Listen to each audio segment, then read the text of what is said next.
Hi, everyone, and welcome to Slooh's latest live broadcast. I'm Eric Edelman, the producer here at Slooh, broadcasting to you live from a scatteredly cloudy eastern United States. But we're going to be heading over tonight to the Canary Islands across the ocean to see live views of an asteroid that is making its closest approach to Earth today.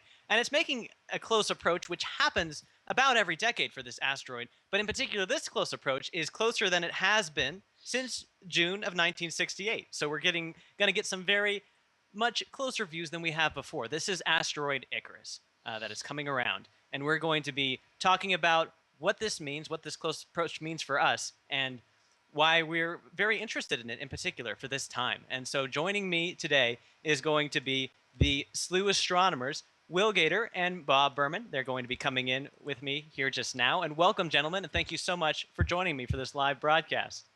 A pleasure. Hi, Very exciting.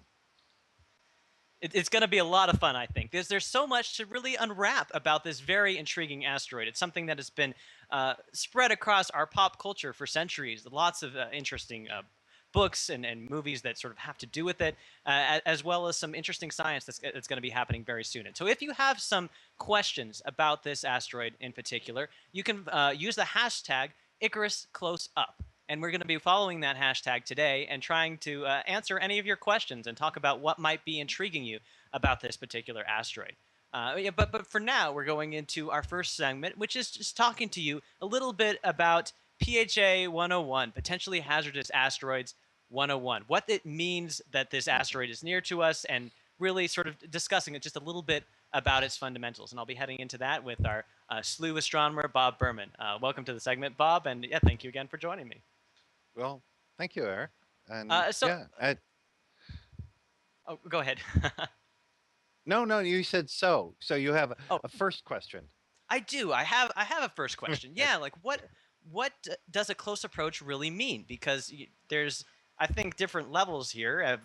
In space, we have a huge distance between us and the sun, but when we have our days when we're, closest to the sun, things like that. And so what does it mean that this asteroid is getting closest to us? Like, how can we conceptualize that?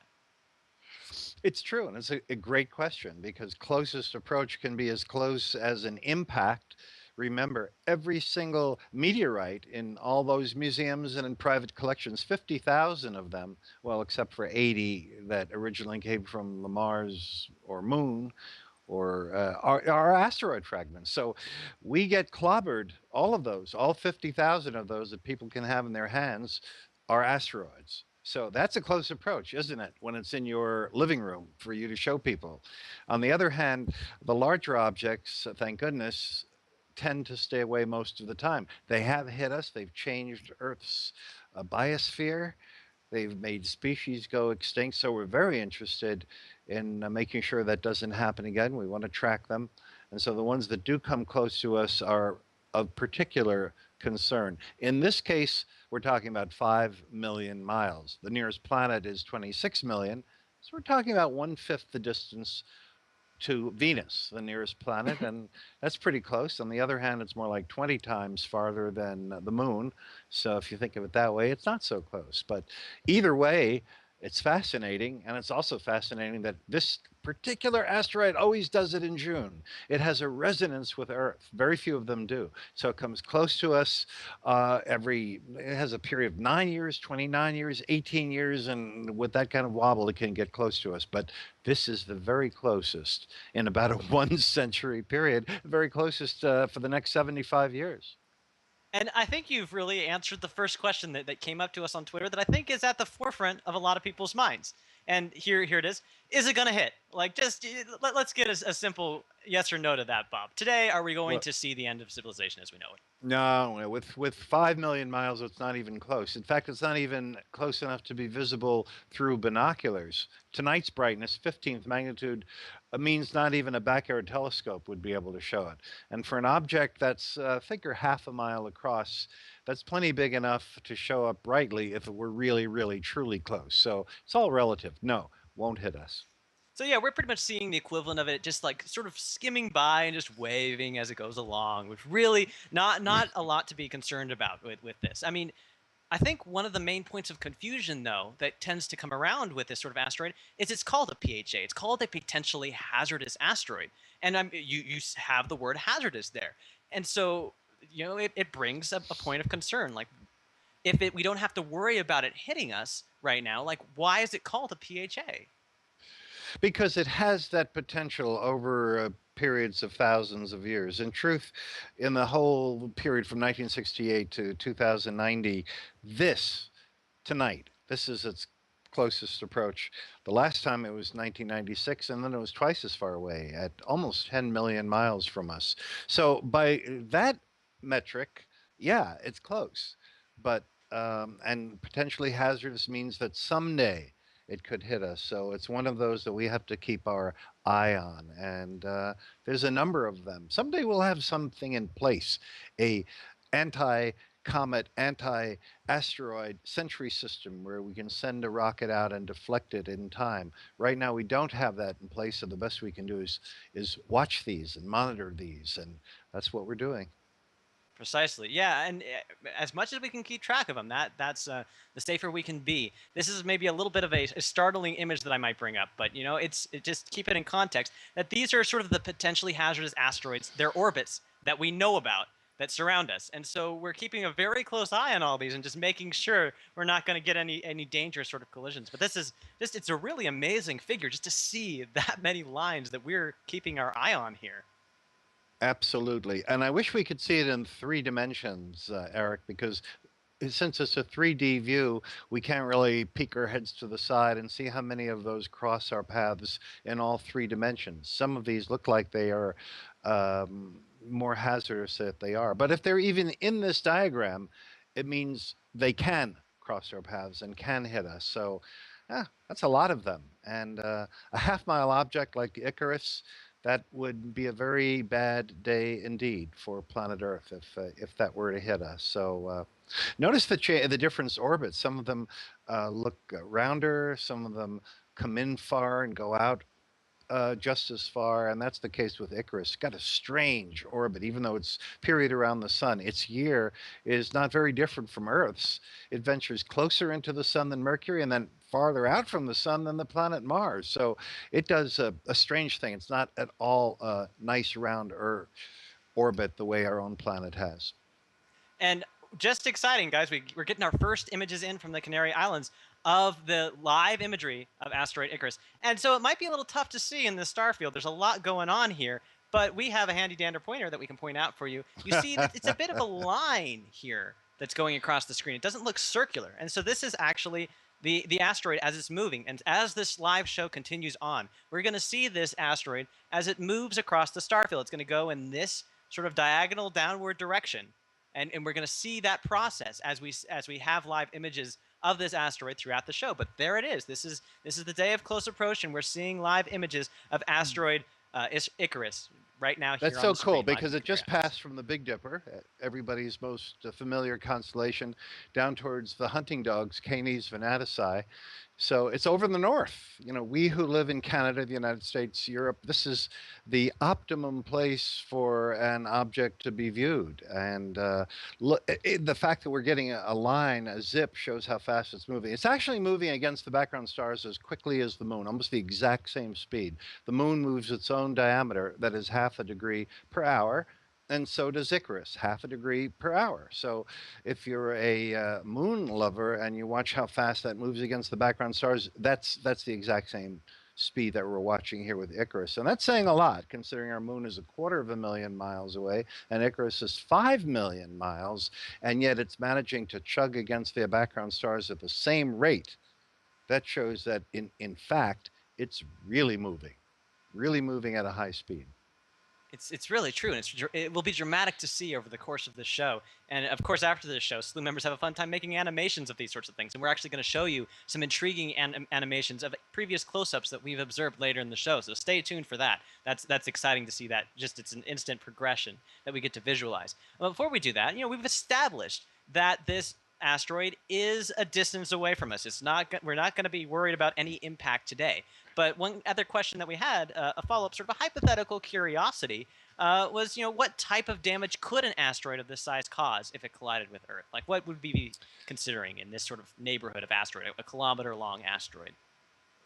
Well, it's not as large as the event, the KT extinction event 65 million years ago that hit the Chicxulub area of Mexico, just off the Yucatan Peninsula. It's not as big as that. So we're talking about destruction of, like, say, the east coast of America, tsunamis that would wreck a lot of a hemisphere. It would be catastrophic. It wouldn't be Earth-destroying, and it wouldn't wipe out the human race, but it would be very serious. And these collisions all depend on their speeds, because mass, the heaviness of the object, we already said it's half a mile in size, times velocity squared. So a little bit of a change in speed produces a big change in velocity. And this one's average speed is about 66,000 miles an hour. So it's moving. I mean, compare that to the moon that's only going 2,300 miles an hour. And you'll see why this would be something that could really ruin your whole day if it hit you. Yeah, and to give people a further, conception of what, the different asteroid sizes are, here's a comparison graphic here coming right in. We have a very, very big asteroid Vesta, and then just a smattering of different sizes here. Like where are we sort of on that scale when we're looking at Icarus? Well, small, on the smallest scale here, because Vesta is one of the big four: Pallas, Juno, Ceres, which is a little even rounder than Vesta's. Vesta's almost round too. Vesta's is like vanilla colored. It's like vanilla ice cream. It's the brightest of all the asteroids. Very strange asteroid. And so also the only one that I know of that we have a chunk of it. There's a meteorite that came from Vesta. Most of the others, they'll hit each other over the course of eons, and they'll break into smaller fragments, and those are the fragments that you see as a meteor streaking across the sky that turns into a meteorite that ends up in people's collections. So depending upon what they're made of, they can be made of mostly stones. Some of them have carbon in them, carbonaceous chondrites. Some of them are almost entirely metal, nickel and iron, like octahedrons. So many different types. And so we classify the asteroids according to where they are, um, what planet they're closest to, really, and what they're made of. So they come in families. And there's a lot going on outside in the solar system, and seeing these close approaches really brings it close to home how much there is going on. And yeah, thank you so much, Bob, for talking to us a bit about what all this means, putting it into context for us. And Oh, as we pleasure. continue on with our segments, we're going to go. I'm going to be talking a little bit with Slooh astronomer Will Gator, who's going to be telling us a little bit more about some of the curiosities behind this asteroid and what maybe we can do in particular when we're looking out at the sky. What can amateur astronomers do to observe these sorts of things? And you might have heard a little bit about a very interesting MIT experiment that happened with this asteroid where they used Icarus to figure out a plan to potentially save the world. And so that's coming up just right now in this newest segment. So yes, welcome, Will Gator, and I'm looking forward to talking with you today about some more interesting things about this asteroid that's just zipping through our screen here right now. As you and Bob have been speaking, I've been watching the live images come in, and you can see that little sort of line there just slowly tracking its way across the sky. And of course, in astronomy, when you see something moving that fast across a background star field, you know it's really moving along. So it's going to be interesting to see how far it gets across the screen in the time of the show. Right, right. And remember, folks, keep looking, in the diagonal direction. This is where it's heading. This is where it is. This is where it's been. It's moving very, very quickly. And so it's great to see this progression because a lot of times in astronomy, it seems like all these things are not really moving and doing much. But tonight is a night of motion. When not only are we going to be looking at the asteroid here right now, we're also a little bit later going to be looking at Jupiter and seeing one of Jupiter's moons eclipse the other. There's a lot of motion going on in our solar system that tonight we will just be looking at for a little bit. But for now, And I think yeah, this is an asteroid that is, again, a little bit a part of pop culture. It has this name, Icarus. And that's in sort of an intriguing, sort of mythological name. Like, why do we call it Icarus? it's because it gets so close to the sun. As it gets to what we call its perihelion, its closest point in its orbit to the sun, it's something like 28 million kilometers away from the sun. So that's an incredibly close distance for an asteroid to get. And unusual things happen when asteroids get very close to the sun. I mean, I'm not sure if it happens in this case, but certainly if you think of something like the asteroid or asteroid/comet that creates the Geminid meteors Phaethon, it starts to its surface begins to fry and pop off and little bits come off. Yeah, it's a very interesting little asteroid, this one, not only one of the closest to Earth at this particular point, but yeah, has an interesting history, as you say. It really does. And it just one of the stories that just is so intriguing about it is the Project Icarus, as it was called, that happened in MIT in the early 1900s. Like, what was that about that was going on there? Yeah, so as Bob was saying earlier, you get, because of the resonance, you get basically different periods, it's like 19 or 20 something years between very close approaches. And it just so happened that in 1968 there was going to be this particularly close approach, sort of like the one we're having now tonight. And a professor at MIT gave a sort of thought experiment to his graduate students to sort of see if they could devise a way to basically save the world from Icarus, because they postulated, obviously it wasn't the case, but they said, oh, well, but maybe Icarus is going to hit. What would happen hypothetically if it was going to hit? How would we go about saving the world? And so they put together this fantastic plan using Saturn V rockets to essentially blow it up, but using nuclear warheads essentially, which is quite an interesting thing, because I think there's a whole sort of element to this side of deflecting asteroids that perhaps as astronomers we don't really think about, and it's something that since that MIT experiment, there's been a lot of things that have happened over the years, over the decades, in sort of asteroid research and trying to deflect these asteroids and think about what we do. And one of the interesting things that happens every few years now is something called the Planetary Defense Conference, and they do a very similar thing to what the graduate students at MIT did in the late 60s, and that's basically come up with this sort of hypothetical scenario of having an asteroid potentially coming to hit the Earth, and what would they do? How would we react? And so you have different scientists pretending to be politicians, policymakers, people in charge of various different aspects of different nations, and all coming together to sort of try and see how humanity would really react. Because if we do one day find that there's an asteroid coming towards the Earth, what are we going to do? How are we going to react, not just as a society, but different different nations? How are we going to sort of cross those sort of political boundaries and deal with it? Because it might be that it requires a truly global effort, and that might be difficult, and it might have all sorts of different problems. If you deflect the asteroid and it hits your neighbor, who's legally culpable then? There's all these interesting questions. So it's not just astronomy and the physics of these things. We have to think a little bit sort of outside the astronomical box, as it were. Yeah, I mean, you bring up such a good point that it's thinking about asteroids. It's something that affects us so globally. It's such a global effort, and I'm actually seeing sort of a lot of questions popping up on Twitter, where people are asking, like, is this something that I can view? Is it something that is only stuff we can see with these telescopes from the Canary Islands? Is it something that I can take out binoculars and I can look at? Like, what's sort of the situation there? It's not really a binocular object, not even really a small telescope object. It's about 14th magnitude tonight, so that puts it in the region of sort of very large telescopes, typically something like your 14 or 16-inch Dobsonian telescopes, that sort of thing. So a very large telescope, or perhaps a camera. You might be able to pick it up if you've got a tracking mount and you're able to take a picture. Obviously, our telescopes in the Canary Islands can see it because we've got very powerful cameras on very large telescopes, and we can see it beautifully in these live images. But it's still going to be a bit of a challenge, even though we talk about a close approach. It's still a challenge to see, even with the eye. Oh yeah, it's a tough one. And so I mean, is there really anything that amateur astronomers can do when it comes to these objects? The citizen that is trying to protect the Earth is. I mean, what would they do to help us figure out where these asteroids are? Is there anything they can do? Well, yeah, absolutely. Yeah, amateurs play a very, very important role in this because time on professional telescopes is incredibly expensive. And what we need to do is we need to survey as much of the sky as possible.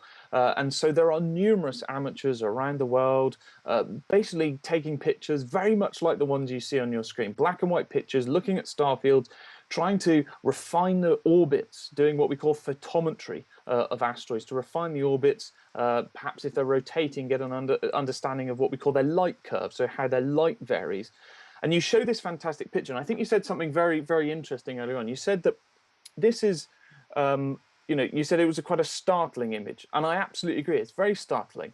But this ties into what we were talking about amateurs. Is I think it would be more worrying if that was completely black, because we wouldn't know where those objects are. And this is why these surveys, not just the amateurs, but the professionals as well, are so, so important. And they're so important that, they get the necessary funding because, we can talk about hypothetical asteroids, but we need to be able to discover them and actually find them. And so this is why amateurs can play a really, really important role in looking and studying asteroids. And there are a lot of different missions, a lot of different scientists who will very much welcome input from really dedicated amateurs with telescopes and cameras. So there's lots that your eyes amateur stargazers can do. Yeah, and we actually have a great bundle of sort of examples of that from some Slooh members that have been tracking some asteroids. That this is just some examples, like I was telling you earlier on, these time lapses where you see these images coming one after another, but then we put them together and we see the motion of these objects across the background stars. Like here is asteroid 2015 E7, I believe, and it's coming through, and you see that moving speck against the background there, which is just and it doesn't look like anything. These are not the sort of beautiful, pretty pictures that you might see from Hubble Space Telescope, but they're no less important. These sort of, it might look simple and just black and white, but they are crucial for understanding the orbits of these asteroids and really pinning down what's going on, because this is what's happening tonight and has been happening for the last few days. The various professional radar telescopes, so using radio waves, essentially bounce radio waves off these asteroids to try and understand them, because as Bob said earlier, it's been quite a while since this asteroid has actually passed this close to the Earth. And so tonight, and over the coming days and previous days, astronomers will be getting a really good look at this asteroid. And this is why it's important to monitor them and observe them regularly, is because then you can check if they've been perturbed, particularly by giant planets like Jupiter, or even during close approaches with a planet. See how their orbits change and evolve over time, and keep monitoring them. And that's why, we say we're not in danger from Icarus, and the reason is because we're constantly monitoring it and keeping a good eye on it, and that is why it's so important to do what we're doing this evening. So well said, really. I mean, we're thankful to not only our Slooh members who are being vigilant about all these different asteroids, but to any amateur astronomers out there who are braving the night skies and looking out and keeping track of all these things. And so we thank you for what you do, and for giving us the opportunity to make an image like this, to be frank. Like this is something that so many people have helped us with. But yeah, this has really been sort of a 101 sort of overview of potentially hazardous asteroids, and also about Icarus and what Icarus has done. Right now, I'd sort of like to bring in again Slooh astronomer Bob Berman, and we're going to have a sort of a finality to this broadcast before moving into just another broadcast after that. But first, talking a little bit about sort of what all this means and sort of wrapping this up as a whole. Like first, maybe putting to you, Will, like while you're thinking about asteroids and really sort of passionately talking about the case of amateur astronomers and what they can do, any thoughts on this close approach that you'd like to end with of Icarus? I think it's a thought that I often have when we talk about these close approaches, and then it's that it's very easy to think, oh my God, well it's very close, or it's getting close. Are we at risk? No, we're not at risk tonight. But this is a fantastic moment for science. This is a fantastic moment to learn about this asteroid, refine its orbit, and tomorrow in the coming days we might know much more than we have for really many decades. And so I like to look at these as an opportunity to learn and find out more about our solar system, and yes, prepare eventually and try and understand them, so that if the time comes when we do have to try and deflect one of these and keep it away from the Earth, we'll know a lot more about them than if we just did nothing and just tried to sort of hide from it. Right. This is one of those times when it's best to be very, very prepared, so that whenever anything may potentially happen, we know how to potentially divert it. This was all about what that MIT experiment was all about, looking at what we can see in the night sky and seeing what we as human beings can do about it, what we can do to potentially prevent, and what we need to continue to work toward in terms of making our defenses all the more perfect for any close approaches that may come dangerously close. And yeah, Bob, as you were talking to us so much about all these different asteroids and what they mean, what context we can put them in our dynamic, incredible solar system. Any sort of last thoughts on how far we've come here in classifying all these things, and what it means that Icarus is having a close approach today?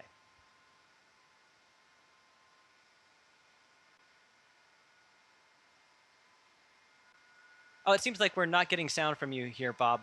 But Okay, I can. think Oh, there we go. you'll have me now. Yes, yeah, you're there you are. probably hearing me.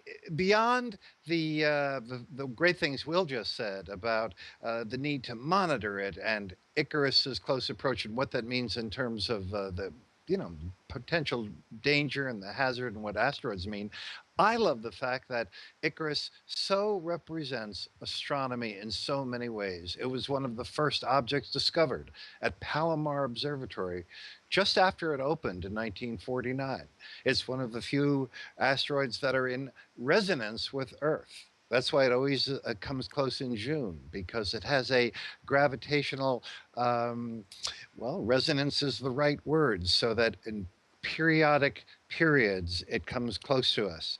It moves the same rate that the moon does against our sky. So in many different ways, and it just finished passing through the Big Dipper, Ursa Major, one of the constellations that everyone can identify it. So it's one of those objects that really brings astronomy what we all love and what Slooh members use to observe the sky back home. Because it's not just some strange, unfamiliar object out there. It may be new to a lot of people, but in so many ways, it touches chords that are familiar with us. That largest telescope, same rate as the moon, resonance with our planet Earth, just moved through the Big Dipper, a familiar, fond constellation for us. So it's almost a archetypical celestial object beyond the scariness of, well, it's its closest approach, even though in the next 75 years, it touches a lot of bases when it comes to a lot of areas of astronomy for us. Absolutely. I love hearing both of your final comments, Will and Bob. It just you really know how to wrap these things up so well, and it's all about coming back to the heart of us and us looking upward and trying to understand where we are in this incredible largesse that is the universe. And as we've gone through this show, just keep in mind how much of a track Icarus has made across our screen. That Yeah. motion, that movement, and it's there, and we're seeing it live. We're witnessing this, and it's been so much fun to share it with all of you. Uh, I'm so happy that you've decided to join us today to learn more about asteroids in this close approach. And of course, this is just the first show in two that we're doing today. And actually, just about 15 minutes, we're going to be going live in the Slooh Clubhouse looking at Jupiter. And as Io eclipses, this is one of Jupiter's moons, Io eclipses another one of its moons, Europa. So more solar system in motion just coming around the corner. And of course, if you are not tired of us after all that's happened today, we're coming on this weekend again to celebrate the solstice and uniting both the summer and winter solstices, both hemispheres, by looking at the sun from the southern hemisphere and the northern hemisphere, and bringing those together in sort of a celebration of the sun and the light and what it means as human beings to look up and wonder at this universe. So thank you again so much for joining us. We have a lot more planned, and so we hope to see you again. But for now, this has been Eric and Bob and Will for Slooh. Keep looking up.